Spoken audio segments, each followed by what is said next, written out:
Hello, I am Andrea Fiano, the editor of Global Finance magazine. Since 1992, every year, we have presented a ranking of the safest banks in the world.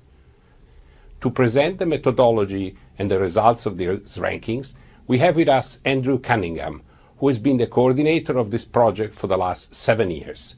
Andrew has been, for 9 years, an analyst at Moody's Investor Services, rating banks in both developed and emerging markets. To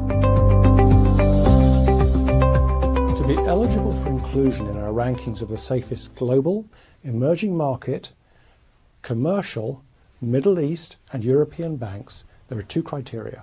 Banks must be among the biggest 500 in the world when ranked by assets, and this year that means they've got to have assets of about $14 billion or more.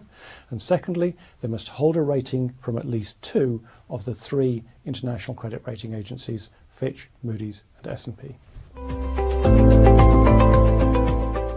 The ratings that we use to compile our safest banks lists are long-term foreign currency deposit ratings on banks. To get into the top 50 this year, you need more than 3 A1 ratings. You're going to have the equivalent of 2 A1s and a double A minus or higher to get in.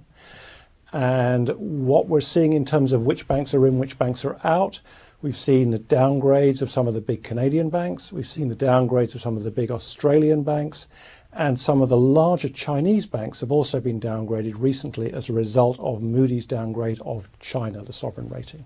In terms of the upgrades, it's very much a bank-by-bank story. So we're seeing, for example, KEB Hana doing rather well this year after upgrades. We're seeing Qatar Islamic Bank doing well this year. We've seen Chestnut Spotted Telna doing well this year. So these are banks that are coming through. They either haven't been involved in the top 50 in the past and they now are, or they are moving up the rankings.